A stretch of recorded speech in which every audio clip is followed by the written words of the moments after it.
Hello students, welcome to M for PRT and TGT. आज हम NCERT की पूरी EVS class 3rd, 4th, 5th के क्वेश्चंस और इंपॉर्टेंट वन लाइनर्स कवर करेंगे। ये क्वेश्चन सीटेट के लिए बहुत ही ज़्यादा यूजफुल है।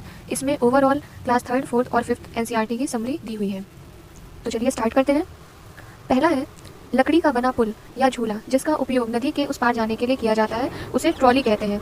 ये आप देख सकते हैं, ट्रॉली बनी हुई है।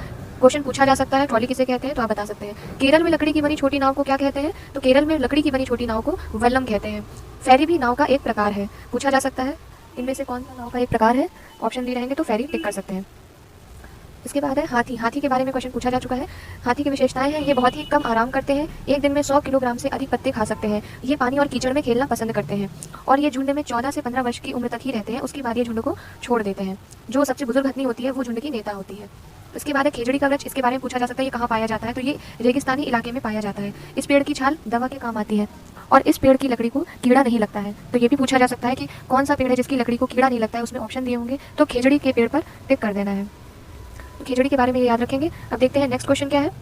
नेक्स्ट क्वेश्चन है, मधुमक्खी पालन कहलाता है। ये क्वेश्चन भी बहुत पूछा जाता है सीटेट में। तो मधुमक्खी पालन कहलाता है एपीकल्चर। बहुत सारे कल्चर है जैसे कि रेशम पालन, मत्स्य पालन, उनके ऊपर मैं अलग से वीडियो बना दूंगी। 6th क्वेश्चन है, आरटी अधिनियम 2009। इन्होंने क्या कहा कि 6 से 14 वर्ष तक के बच्चों के लिए शिक्षा अनिवार्य और निःशुल्क होनी चाहिए। नेक्स्ट देखते हैं, कबड्डी के अन्य नाम। ये भी पूछा जा चुका है। चेडू गुडू, हाडूडू, हुतुतु, छू किटकिट, ये कबड्डी के अन्य नाम है। फूलों की घाटी कहाँ स्थित है, तो फूलों की घाटी उत्तराखंड में स्थित है। ये भी इंपॉर्टेंट क्वेश्चन है और ये पूछा जाता है। इसके बाद कर्णम मल्लेश्वरी के बारे में दिया है। ये एक वेट लिफ्टर है, ये आंध्र प्रदेश की रहने वाली है और इन्होंने भारत के बाहर 29 मेडल जीते हैं। तो कर्णम मल्लेश्वरी के बारे में पूछा जा सकता है, तो आपको याद रखना है कि ये एक वेट लिफ्टर है। इसके बाद है, मधुबनी चित्रकला प्रसिद्ध है बिहार की। तो बिहार की है ये मधुबनी चित्रकला, आप देख सकते हैं इसमें। और इत्र के लिए प्रसिद्ध है उत्तर प्रदेश का कन्नौज जिला। ये प्रसिद्ध चीज़ें या प्रसिद्ध स्थान बहुत पूछे जाते हैं, तो ये भी याद रखना है कि कहाँ पर कौन सी चीज़ ज़्यादा फेमस है, उसका नाम याद रखना है। इसके बाद नेक्स्ट देखते हैं, पक्षी जो पेड़ में छेद बनाकर उसमें अपने अंडे रखते हैं। तो वो पक्षी कौन है, वो है कबूतर। इसके बाद है, पक्षी जो किसी पेड़ या झाड़ी पर लटकता हुआ घोंसला बनाते हैं। तो ऐसे पक्षी कहलाते हैं शक्करखोरा। ये जो शक्करखोरा पक्षी है ये लटकता हुआ घोंसला बनाता है पेड़ या झाड़ी के ऊपर।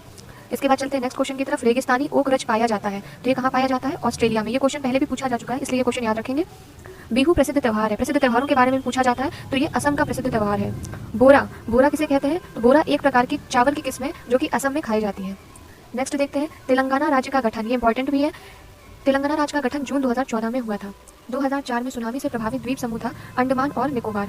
फिर है स्लॉथ। स्लॉथ यह देखने में भालू जैसे होते हैं परंतु यह भालू नहीं होते हैं। प्रतिदिन लगभग 17 घंटे पेड़ से उल्टा लटक कर सोते हैं। संपूर्ण जीवन में मुश्किल से 8 पेड़ों पर ही जाते हैं। तो स्लॉथ के बारे में पूछा जा सकता है। इनकी आयु लगभग 40 वर्ष तक होती है। जिम कॉर्बेट नेशनल पार्क कहाँ स्थित है, उत्तराखंड में। और घाना नेशनल पार्क स्थित है राजस्थान के भरतपुर जिले में। ये क्वेश्चन भी इंपॉर्टेंट है और पूछा जाता है। नृत्य की वह मुद्रा जिसमें सर्प की जैसी आकृति बनाई जाती है उसे कहते हैं कालबेलिया। बीन, तुम्बा और खंजरी ये सूखी लौकी से बनाए जाते हैं। कालबेलिया नृत्य आप देख सकते हैं इसमें सांप की जैसी आकृति बनाई जाती है। निपेंथीस ये एक प्रकार का शिकारी पौधा है। तो शिकारी पौधे के बारे में पूछा जा सकता है, ऑप्शन में पौधों के नाम होंगे तो निपेंथीस में टिक कर देना है। ये ऑस्ट्रेलिया, इंडोनेशिया और भारत के मेघालय राज्य में पाया जाता है। दुनिया का सबसे नमकीन सागर कौन सा है, मृत सागर। मृत सागर में 1 लीटर में 300 ग्राम नमक पाया जाता है। अच्छा, नमक से रिलेटेड एक महत्वपूर्ण फैक्ट है, नमक कानून। इसको तोड़ने के लिए प्रसिद्ध यात्रा की गई थी, दांडी यात्रा सन 1930 में अहमदाबाद से दांडी समुद्र तक। इस यात्रा में शामिल होने वाली एकमात्र महिला थी सरोजिनी नायडू और ये यात्रा गांधी जी ने प्रारंभ करी थी। तो ये भी याद रखना है क्योंकि हिस्ट्री के पर्सपेक्टिव से भी बहुत इंपॉर्टेंट था और ईवीएस में भी इसके बारे में दिया हुआ है। तो ये सीटेट के लिए बहुत ही इंपॉर्टेंट है। इसके बाद चलते हैं, मलेरिया किससे होता है, तो मलेरिया रोग होता है मादा एनाफ्लीज मच्छर से। ये भी पूछा जा सकता है और ये इंपॉर्टेंट है। मलेरिया की दवा प्राप्त होती है, तो मलेरिया की दवा प्राप्त होती है सिनकोना पेड़ की छाल से। इसको भी याद रखेंगे। नेक्स्ट और लास्ट क्वेश्चन है, हीमोग्लोबिन की कमी से होने वाला रोग। तो हीमोग्लोबिन की कमी जब हो जाती है लाल रक्त कणिकाओं में तो उससे एनीमिया नामक रोग हो जाता है। अगर आप केवीएस, पीआरटी और टीजीटी और सुपर टेट की तैयारी कर रहे हैं तो हमारे चैनल को लाइक करें, शेयर करें, सब्सक्राइब करें, साथ ही बेल आइकन को प्रेस कर दें जिससे आपको डेली अपडेट्स मिलते रहे। Thanks for watching.